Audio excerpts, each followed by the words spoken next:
Our main reading for this morning is from Matthew chapter 11 and verses 28 to 30. And we'll be looking at what it means to come and rest.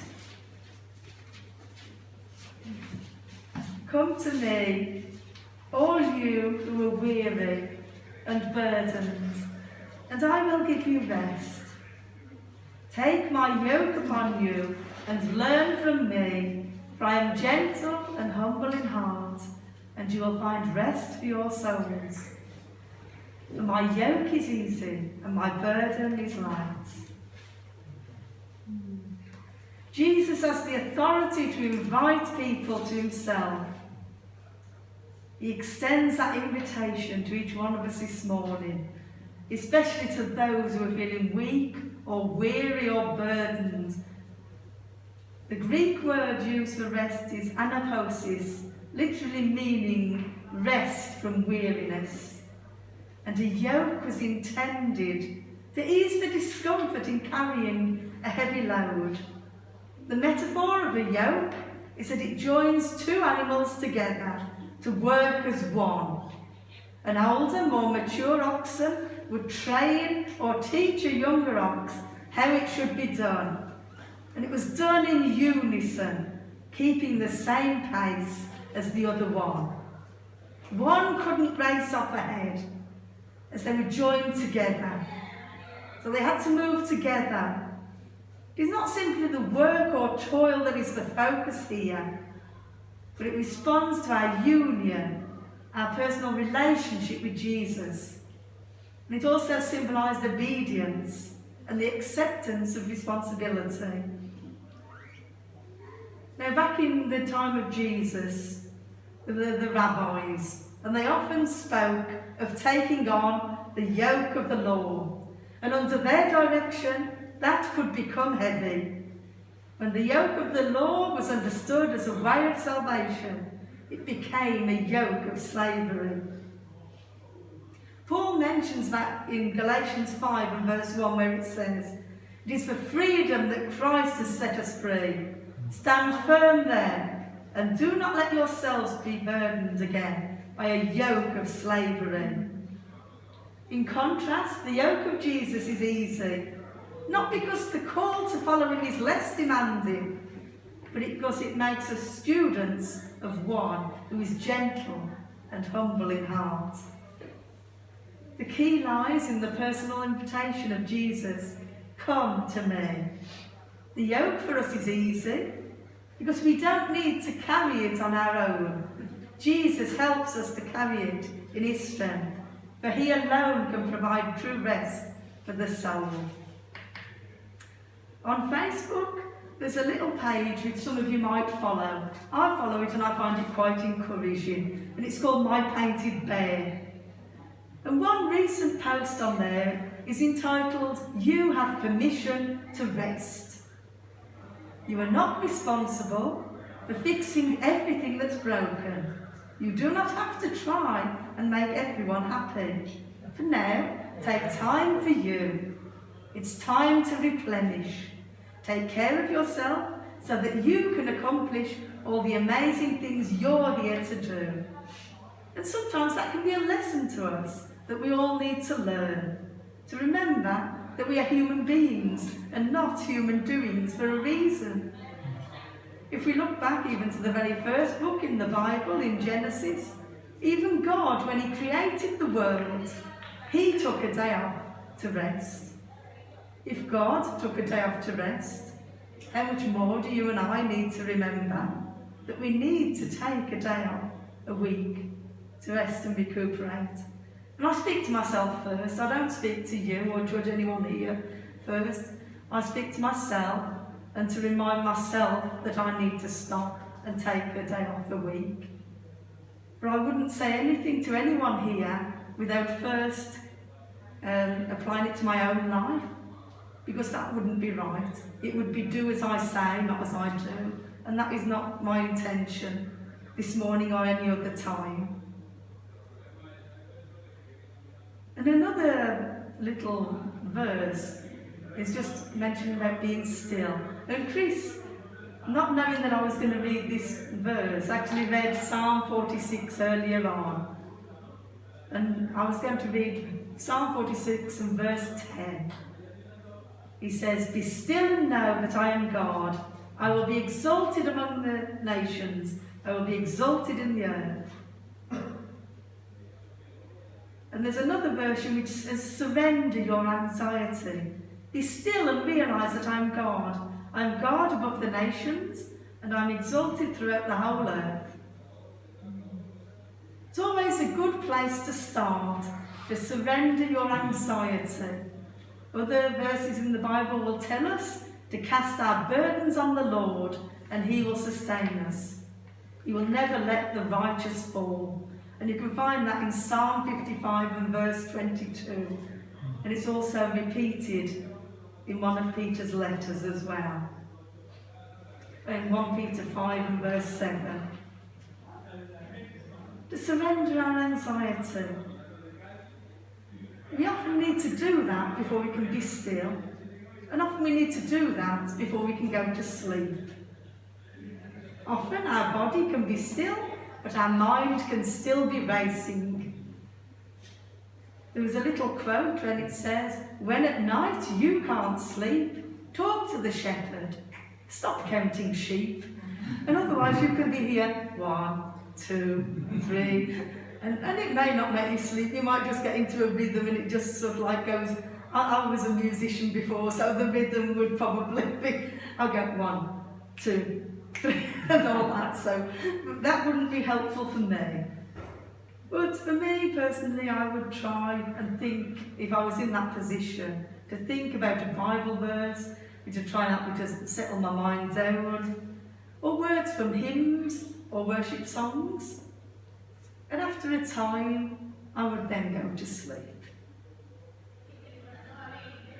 In some commentary it said the original Hebrew root of the word "be still" wasn't to mean be quiet, but to mean let go.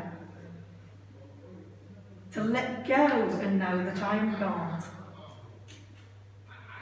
And I read this somewhere recently about examples of letting go. Let go of trying to control your spouse. Let go of the worry about your finances.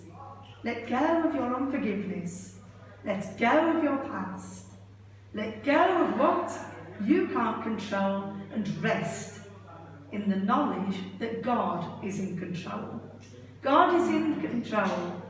He hasn't surrendered his authority and never will to. That's why he is above all the nations, and he will be exalted over the whole earth. And often in life we can have difficulties where one thing builds on top of the other, and it can be known as a perfect storm. Or an extremely bad situation in which many bad things happen at the same time. Or in weather, it could be a very intense or powerful storm arising from the convergence of an unusual set of weather patterns. For example, a dying Hurricane Grace delivered the tropical energy needed to create the perfect storm. Now there's a humorous example of this. Many of you may know the Vicar of Dibley. And there's one of the episodes called The Window and the Weather. Now during this episode, they meet at one of their parish church council meetings, and they discuss the bad weather that caused the breaking of a stained glass window in the church. There follows a humorous debate about different bad storms that had happened in the past, and they all had a different opinion of what the great storm was. Other references were made to the great wind, the great snow, the great freeze, to which David Horton replies, "And I'm about to die in the Great Bore of 94. So you got sick of all their sort of like their discussion about all these different storms. And then there was this huge roll of thunder. The parish church is plunged into darkness. Frank comments, "How exciting! It's just like the great eclipse of 53. To which David Horton simply replies, "Shut up!" And that was his character, really. And then you hear the Vicar of Dibley, Geraldine Granger, decides in her wisdom just to call it the storm with no name. And then the discussion finishes. And I think that is very much wisdom, because otherwise they could have been here till next year just discussing which the name was for the storm and which year was the worst storm. I like old hymns, I like new songs. I like a mixture of the two because I've been brought up in various churches and have played various types of music. And I also like films. There was one called The Preacher's Wife, and it had a song in it, "I Go to the Rock." And there's one verse who said, where do I go? Where do I go when the storms of life are threatening? Where do I turn to when those winds of sorrow blow? And is there a refuge in the time of tribulation? I go to the rock, I know he is able. I go to the rock. I go to the rock of my salvation. I go to the stone that the builders rejected. I run to the mountain, and the mountain stands by me. When earth all around is sinking sand, on Christ the solid rock I stand. When I need comfort, when I need shelter, I go to the rock. And we all know, probably, the hymn, "My hope is built on nothing yet less than Jesus' blood and righteousness." You may know the old hymn, or you may know the modern version. I've been familiar with both, and both have significant words. One of the verses says, "When darkness seems to hide his face, I rest on his unchanging grace. In every high and stormy gale, my anchor holds within the veil. On Christ the solid rock I stand, all other ground is sinking sand. All other ground is sinking sand." Or the chorus from the modern Hillsong version, "Christ alone, cornerstone, weak made strong in the Saviour's love. Through the storm, he is Lord, Lord of all." And then there's a very ancient one, which I remember from I don't know when. You may know it as "A Shelter in the Time of Storm." Maybe it was a Sankey one. So I did remember Sankey ones from way back when I was probably about 4 or 5 years old, a long time ago. "The Lord's our rock, in him we hide, a shelter in the time of storm, secure whatever ill betide, a shelter in the time of storm. Oh, Jesus is a rock in the weary land, shelter in the time of storm. A shade by day, defence by night, a shelter in the time of storm. The raging storms may round us beat, a shelter in the time of storm. O rock divine, O refuge dear, a shelter in the time of storm. Be thou our helper, ever near, a shelter in the time of storm." You know, we can only find that rest in God alone. And Psalm 62 says, "My soul finds rest in God alone. My salvation comes from him. He alone is my rock and my salvation. He is my fortress. I will never be shaken. Find rest, O my soul, in God alone. My hope comes from him. He alone is my rock and my salvation. He is my fortress. I will never be shaken." And there are 4 phrases. Each one has the word "alone" in it. My soul finds rest in God alone. He alone is my rock and my salvation. Find rest, O my soul, in God alone. He alone is my rock and my salvation. Back in the 3rd century, there was a man by the name St. Augustine of Hippo. He's well known for a particular quote. "Our hearts have been made for you, O God, and they shall never rest until they rest in you." And that is so true. For me, sometimes I have to be stopped. God has to stop me in my tracks to make me rest. And I've had a few episodes of that in my life. More recently, when I was rushed off to the hospital, and I had to be still, I was told, tranquillo, be calm, be calm. I couldn't move. I had to lay flat on the bed. Now that's very difficult. I like to be up and moving about. But God wanted me to rest. And it took me probably maybe 2 or 3 weeks, and he wanted me to rest. He wanted me to be still and to know that he is God. Amen. He wanted me to stop all the activity I was doing and to just be still. He wanted me to come and rest. He wanted me to come aside and rest a while, and he wanted me to come aside and listen to him and not to everything else that was going on around. He wanted me to stop from all my various activities, and sometimes that's what we need to do, to actually come aside and rest. And that leads us to the last verse, and it's found in Mark chapter 6 and verse 31. This time I'm reading it from the New King James Version, so I really feel that that expresses it best. And he said to them, "Come aside by yourselves to a deserted place and rest a while." But there were many coming and going, and they did not even have time to eat. It's interesting here that after Jesus and his disciples came aside and rested a while, straight after this time of rest, he performed the miracle of the feeding of the 5,000 men, which would have been so much more than 5,000, because there were the women and there were the children as well. To me, this is exciting, because I've had my time of rest, and now I'm looking forward to something great, some miracle, something greater things to come. So there's always something that we can look forward to. Yes, we may have to come aside and rest a while, but then there's something much greater to look forward to. So we can come to Jesus and know his rest. When we are yoked together with him, he helps us to carry our load. He is at our oasis in a dry and desert-like land.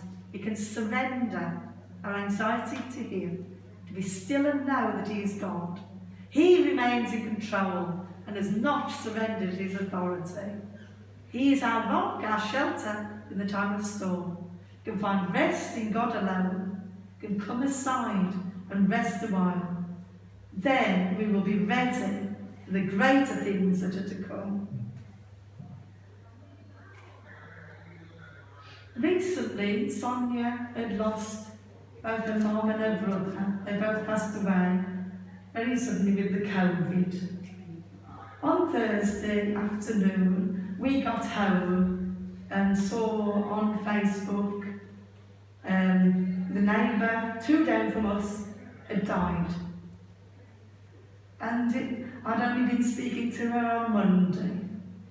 And it's quite a shock when somebody suddenly dies. So I would like just to read, in closing, Psalm 23. And for those who need comfort within our own fellowship, and for those outside, family and friends of Annette who recently died, if they are listening also, for them to find comfort in these words, as well as Sonia. The Lord is my shepherd, I lack nothing. He makes me lie down in green pastures. He leads me beside quiet waters. He refreshes my soul. He guides me along the right paths for his name's sake. Even though I walk through the darkest valley, I will fear no evil, for you are with me. Your rod and your staff, they comfort me. You prepare a table before me in the presence of my enemies. You anoint my head with oil, my cup overflows. Surely your goodness and love will follow me all the days of my life, and I will dwell in the house of the Lord forever. Amen.